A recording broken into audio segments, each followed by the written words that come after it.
Vamos a estudiar Hechos 16. Bernabé y Pablo deciden hacer un segundo viaje misionero para visitar a todas las iglesias que habían instituido en su primer viaje.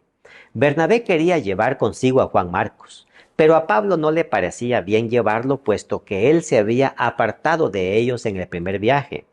Esto fue objeto de una acalorada discusión, la cual terminó con una triste separación del equipo. Pablo escogió a Silas y Bernabé se llevó a Juan Marcos y ambos tomaron distintos caminos.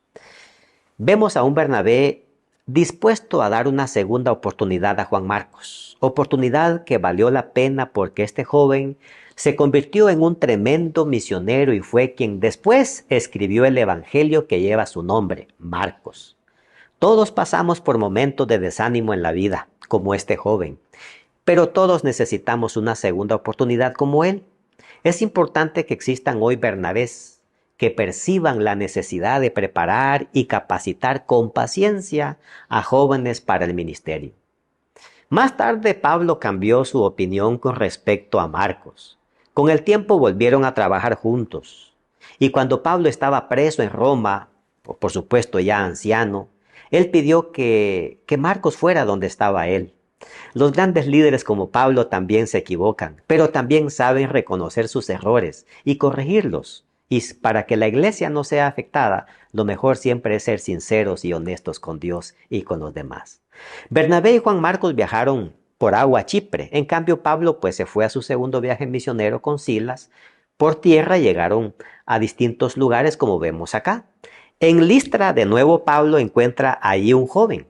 Se llamaba Timoteo, quien habiendo visto su apedreamiento en el primer viaje misionero y cómo Pablo se levantó de entre las piedras después, quedó impactado y decidió echar suerte con ellos. Como era hijo de padre griego, Pablo decide circuncidarlo para evitar tropiezos en las sinagogas judías donde Pablo pensaba volver a evangelizar. Después de haber animado a todas las iglesias del área donde habían evangelizado en el primer viaje, y habiendo dado la resolución tomada en el concilio de Jerusalén, según vimos en el capítulo anterior, ahora Pablo decide pasar a la provincia de Asia. Pero notemos que el Espíritu Santo entra en función acá, porque nos dice los versos 6 y 7 que les impidió predicar allí, y también en otro lugar llamado Bitinia. Les recomendamos revisar los mapas que generalmente aparecen al final de la Biblia para ubicar geográficamente estas ciudades. Estando en el puerto de Troas, Pablo tuvo otra visión. Un varón macedónico le decía: pasa a Macedonia y ayúdanos. Entendiendo Pablo y Silas que debían pasar a Macedonia, entonces viajaron, llegando primero a la provincia de Tracia, en la ciudad de Filipos. Allí se quedaron por un tiempo hasta establecer bien la obra. Más adelante Pablo, al no poder visitarles de nuevo, les escribió una carta que hoy la conocemos como la carta a los filipenses. Allí en Filipos había una muchacha que, poseída por un demonio, practicaba un espíritu de adivinación.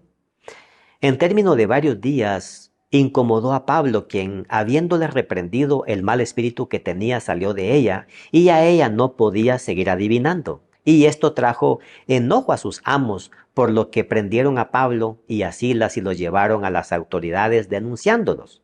Dijeron: estos hombres, siendo judíos, alborotan nuestra ciudad y enseñan costumbres que no nos es lícito recibir ni hacer, pues somos romanos.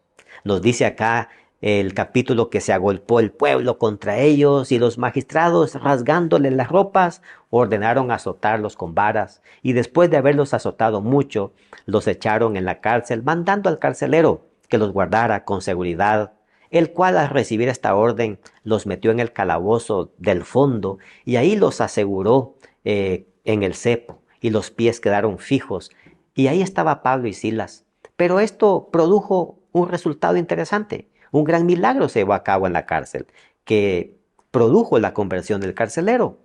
En la noche los presos estaban felices. Pablo y Silas oraban, cantaban himnos a Dios, y entonces vino un gran terremoto que sacudió la cárcel y las puertas se abrieron y las cadenas de todos se soltaron. El carcelero, al pensar que los presos se habían ido, sacó su espada y pensó matarse, pero Pablo le dijo: no te hagas ningún mal, pues todos estamos aquí. El carcelero, sabiendo que esto había sido un milagro y que la causa del sufrimiento de Pablo y su compañero era por predicar la palabra, les preguntó: señores, ¿qué debo hacer para ser salvo?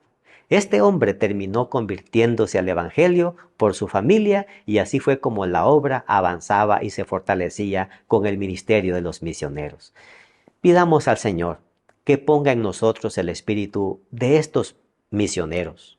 Ahora tenemos todo accesible y muchas herramientas y recursos para evangelizar, pero avanzamos poco.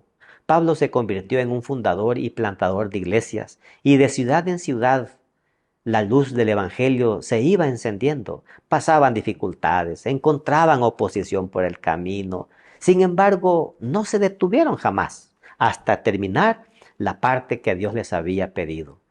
Vemos que no se desanimaron con el sufrimiento. Tampoco reclamaron a Dios por no evitarles el dolor de los azotes y la vergüenza de ir a la cárcel. Cantando con gran gozo, demostraron sentirse libres en la cárcel, mientras que los pecadores estaban presos en sus delitos y pecados. Agradezcamos a Dios cuando pasemos por momentos críticos, porque ahí será cuando tendremos oportunidades de revelar el amor de Dios a otras personas. Que Dios te bendiga.